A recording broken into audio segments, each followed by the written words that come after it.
There is a distribution that nobody can ignore. Not because it's the most technically pure, not because it's the most innovative, and certainly not because the Linux community has always loved it, but because it did something no other distro distribution had ever managed to do before. It made Linux unavoidable. We're talking about Ubuntu, the most controversial, the most polarizing, the most imitated, and arguably the most important distribution in the entire history of this ecosystem. A distribution so dominant that for millions of people around the world, Ubuntu is Linux.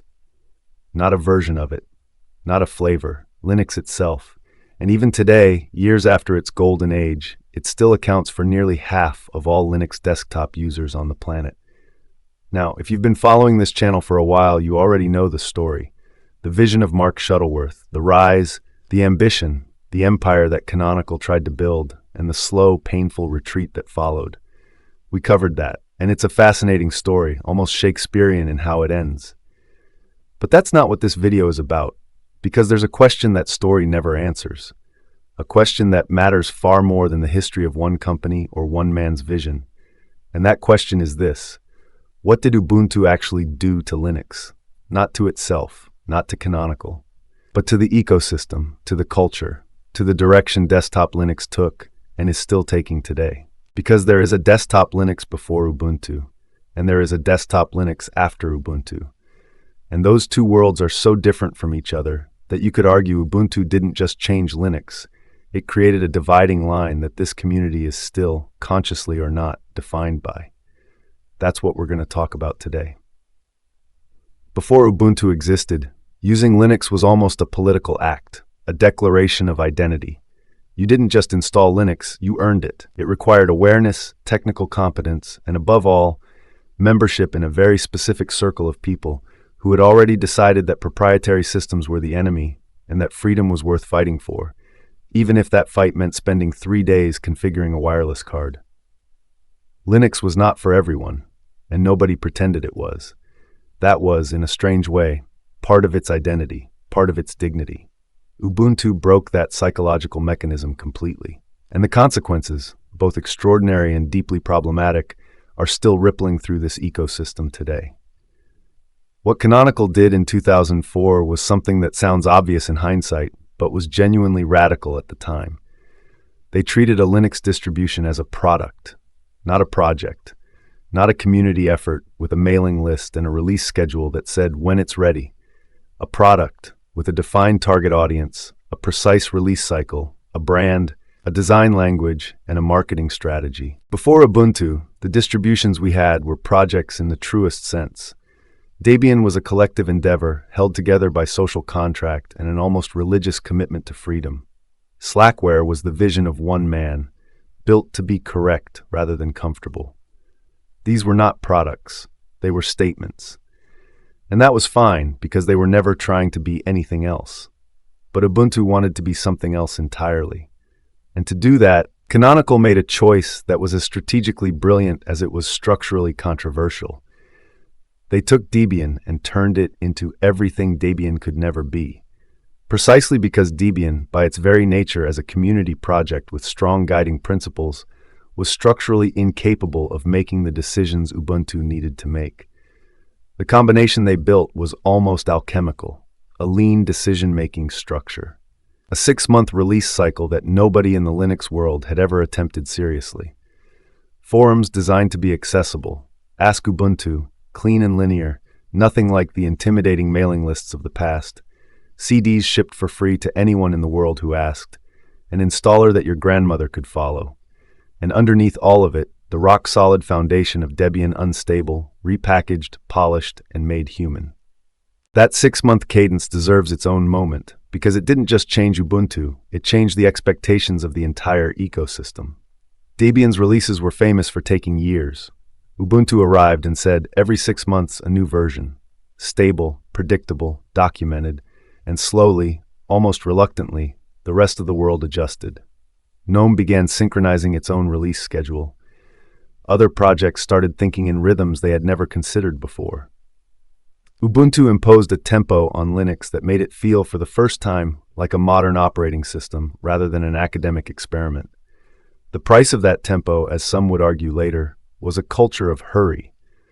Releases that sometimes shipped regressions, features that weren't quite ready, a pressure to move fast that occasionally broke things. But in those early years, the cadence was intoxicating. And in a handful of releases, this combination achieved something unprecedented. It reached people who had never been reached before. Not existing Linux users migrating from one distribution to another, but genuinely new people.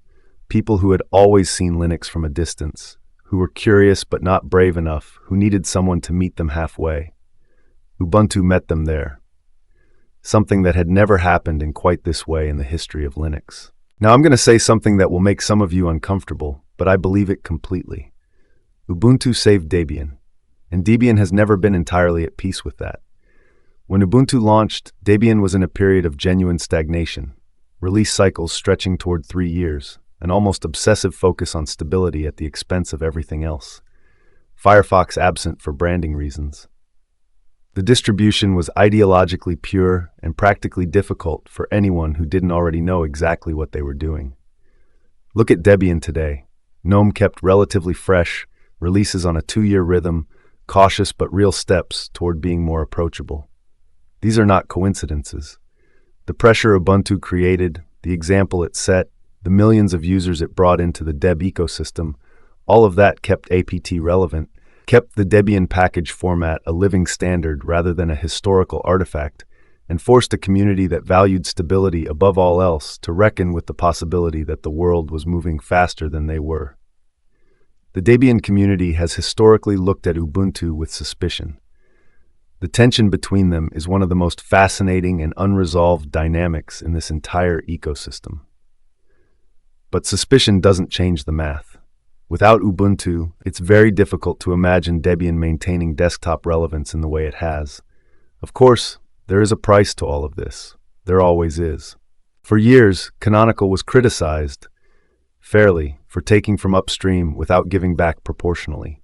From GNOME, from the kernel, from Debian itself. The comparison with Red Hat, which contributes enormously to the projects it depends on, was damaging and largely accurate. Ubuntu built its empire on the labor of others to a degree that made many in the open source world genuinely uncomfortable. The debate about what it means to be a good citizen in this ecosystem, a debate that continues today, has Ubuntu's fingerprints all over it. But here's where it gets more complex and more interesting. Because Ubuntu's relationship with the mainstream of the Linux ecosystem was never simply one of extraction, it was also one of resistance. While the rest of the Linux world was moving towards systemd and Wayland, driven in no small part by Red Hat's technical and political influence, Canonical chose its own path, Mir, Upstart, its own display server, its own init system. These were not just engineering decisions, they were a political statement that Red Hat should not unilaterally define the technical direction of the entire Linux ecosystem, that alternatives were worth building and worth fighting for. That line failed, and the failure was loud. But the argument behind it was not entirely wrong. The Linux desktop we have today is in many ways a Red Hat desktop. Whether that is good or bad is a conversation worth having, and Ubuntu was one of the very few voices that tried to have it in the only language that actually matters in open source, working code. The most resonant failure of that resistance was Unity. Unity was not just a desktop environment. It was Canonical's attempt to control its own destiny, to build something that didn't depend on GNOME or KDE, something that could converge between desktop and mobile, that could make Ubuntu a platform and not just a distribution. Mir, Unity 8, Ubuntu Touch. Together they represented a vision of a future where Canonical sat at the center of a computing ecosystem that extended from the server to the pocket. It failed. But the courage of that vision and the reasons for its failure say everything about how difficult it is to innovate in open source when you don't control the hardware. Apple controls the hardware, Microsoft controls the hardware, Google controls the hardware. Canonical controlled nothing but its own ambition. And in the end, ambition without hardware is just a dream with a beautiful interface. We could stop here, and what we've described would already be exceptional, enough to justify saying that Ubuntu changed Linux forever. But the deepest impact is still to come. Because Ubuntu didn't just change the ecosystem externally, it changed it internally, at the level of how people think about Linux, what they expect from it, what they believe it is. Anyone who came to Linux after 2006 almost certainly encountered Ubuntu first. And that encounter created a mental template, a set of assumptions so deeply embedded that most people who hold them don't even know they're there. For an entire generation of Linux users, sudo apt install is not one way to install software. It is simply how software is installed. GNOME, or something that looks like it, is not a desktop environment. It is what a desktop looks like. The Software Center is not a design choice. It is how things work. That template has shaped expectations in ways that are still playing out. It has made certain distributions harder to adopt, not because they are worse, but because they feel wrong. Because they deviate from the norm that Ubuntu established without anyone ever voting on it. Ubuntu didn't just make Linux accessible. It defined what Linux means to an entire generation. That is a kind of power that goes far beyond market share. And then there is the man behind all of it, a detail so strange that if you wrote it as fiction, nobody would believe it. Mark Shuttleworth sold his company for $575 million, paid to become the first African in space as a tourist on a Russian rocket, returned to Earth, and decided that what he wanted to do with his life and his fortune was give Linux to the world. There is something genuinely mysterious about that. Ubuntu was born from an act of technological philanthropy, a single, extraordinarily wealthy man who decided alone that the Linux desktop should belong to everyone. That is both noble and deeply problematic, because what happens to an ecosystem when the vision of one man finances it entirely? What happens when that man changes his mind, as Shuttleworth did dramatically with Unity, and then again when he abandoned it? The answer is, the ecosystem follows him up, and then watches him fall, and then has to rebuild from wherever it lands. Ubuntu is, in the end, a paradox that never fully resolved itself. A distribution that democratized Linux while being controlled by a single individual. A project that called itself a community while being funded by a private company. A distribution that criticized Red Hat's dominance while trying to build its own.